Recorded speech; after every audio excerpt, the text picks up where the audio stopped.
నమస్తే friend, welcome to my channel. నాన్న కూతురు రాజకుమారి ఛానల్లో ఈరోజు మీకు క్యాలీఫ్లవర్ అండ్ క్యాప్సికమ్ కర్రీ ఎలాగో చూపించబోతున్నాను. నేను ఇక్కడ 1/2 kg తీసుకున్నాను అబ్బా క్యాలీఫ్లవర్. అవి చూపించలేదు మీకు.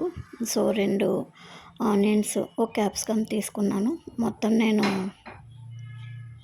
మీకు ఇక్కడ క్యాప్సికమ్లో ఉడకబెట్టాయని ఏం ప్రాసెస్ చూపించలేదబ్బా మీకు. ఆల్రెడీ ఎలాగో మీకు తెలిసిందే కదా, ఇంకా అందుకని నేను ఏం చూపించలేదు. సో మీకు పెద్ద ఫ్యామిలీ అయితే కనుక 4 వేసుకోండి, చిన్న ఫ్యామిలీ అయితే 2 ఆనియన్స్ సరిపోతాయి. నాకు సరిపడి ఇక్కడ 3 ఆనియన్స్ తీసుకున్నాను. సో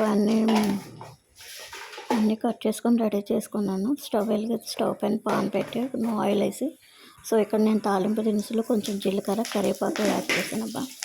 అది కొంచెం బాగా వేగేదాకా కలపండి, కొంచెం బాగా వేగాలన్నమాట. సో ఇప్పుడు ఉల్లిపాయ ముక్కలు వేస్తున్నాను. నేను ఇక్కడ చెప్పాను కదా, 2 ఉల్లిపాయలు తీసుకున్నాను పెద్ద సైజువి. అంటే మాకు కొంచెం ఫ్యామిలీ మెంబర్స్ ఎక్కువ, ఇంకా అందుకని నేను 2 పెద్దవి తీసుకున్నాను. చిన్న చిన్న ముక్కలు కోసుకొని ఇలాగా ఆయిల్లో వేసేసి కలుపుతున్నాను. నూనెలోనే బాగా ఉల్లిపాయలు వేగాలబ్బా, వేగితేనే బాగుంటుంది. ఇక్కడ క్యాప్సికమ్ ముక్కలు వేసేసాను, అవి కూడా వేసేసి బాగా కలుపుతున్నాను.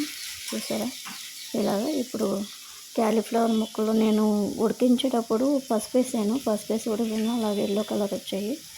సో మీరు కూడా ఇంకా అలాగే ఉడికించండి, మీకు వీళ్ళు ఎలా కుదిరితే అలాగా. ఇక్కడ నేను మొత్తం వేసేసాను. మళ్ళీ ఇంకా బాగా ఆయిల్లో వేగాలన్నమాట. మనం ఉప్పు వేసి మగ్గు పెట్టుకునే కన్నా ఇలాగ ఆయిల్ వేసి మగ్గు వేగించుకుంటేనే, మూత పెట్టి కొంచెం మగ్గించుకుంటే బాగుంటుంది టేస్ట్ కర్రీ.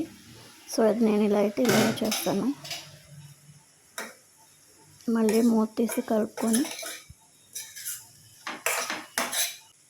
సో ఇక్కడ నేను అల్లం వెల్లుల్లి పేస్ట్ అబ్బా కొంచెం వేస్తున్నాను. అంటే దీనిలో ఫ్లేవర్ బాగుంటుంది అనమాట. కొంచెం అల్లం వెల్లుల్లిపాయ పేస్ట్ వేస్తే కొంచెం బాగుంటుంది, తినడానికి నోటికి రుచిగా కూడా ఉంటుంది. ఇంకా అందుకని చెప్పేసి నేను కొంచెం వేసాను కలిపి. కొంచెం ఇక్కడ సాల్ట్ అయితే నేను తక్కువ వేస్తున్నాను అబ్బా. ఆల్రెడీ ఉడికిచ్చేటప్పుడు క్యాలీఫ్లవర్ పేర్లో ఉంది పసుపు వేసాను కాబట్టి, సో ఇక్కడ నేను కొంచెం వేసాను. 1 టేబుల్ స్పూన్ కారం దానికి కొంచెం యాడ్ చేశాను. సో ఇక్కడ నేనైతే పచ్చిమిరకాయలు వేయలేదు, మీరు కూడా వేయకండి అబ్బా. పచ్చిమిరకాయలు వేసి ఇవి క్యాప్సికమ్ కారం వేస్తే అంటుకుంటుంది మసాలాలోకి. ఇంకా అందుకని పచ్చిమిరకాయలు స్కిప్ చేసేయండి, ఓన్లీ కారంతోనే చేయండి. సో ఇక్కడ సరిపడా వాటర్ వేస్తున్నాను నేను. మళ్ళీ ఇంకా కొంచెం యాడ్ చేస్తున్నాను. సో ఈ వాటర్ అయితే సరిపోతాయి. సో మూత పెట్టుకొని ఉడికిస్తున్నాను. మధ్య మధ్యలో మూత తీసుకొని చూడండి అబ్బా, ఒకసారి అడుగంటుతుందని కలుపుకోండి.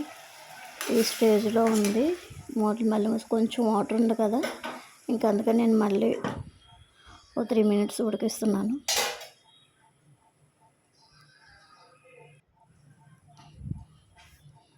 ఓకే, ఇప్పుడు చూసారా.